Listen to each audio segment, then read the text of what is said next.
मित्रांनो, जे काही काकडी किंवा वेलवर्गीय पीक लावणारे शेतकरी असतील त्याच्यासाठी खूप महत्वाचा हा व्हिडिओ ठरणार आहे। आपण बघू शकतो की ह्या शेतकऱ्यांनी एक चुकी केली आणि त्यामुळे पूर्णच्या पूर्ण प्लॉट हा उद्ध्वस्त झाला।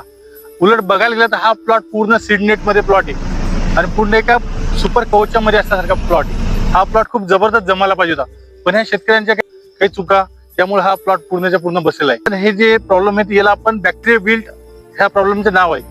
तर ह्यामुळे हा प्लॉट वाळलेला आहे। त्याचबरोबर याच्यामध्ये काही चुका झालेल्या आहेत की यांनी काय केलेलं आहे, त्याला अतिरेक पाण्याचा केलेला आहे।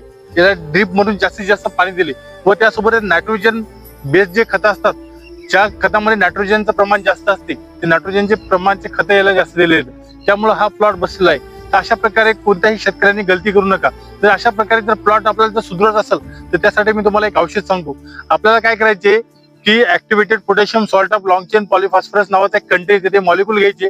सोबतच काय करायचं, याच्यासोबत एक स्टेप्टोसायक्लिन किंवा व्हॅलिडामायसिनचं कॉम्बिनेशन करून याला फवारणी करायची व सोबतच ते औषध आपण अर्धा किलो प्रति एकरानुसार ड्रिचिंग पण करायची।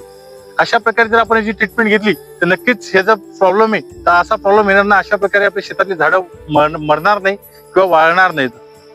तर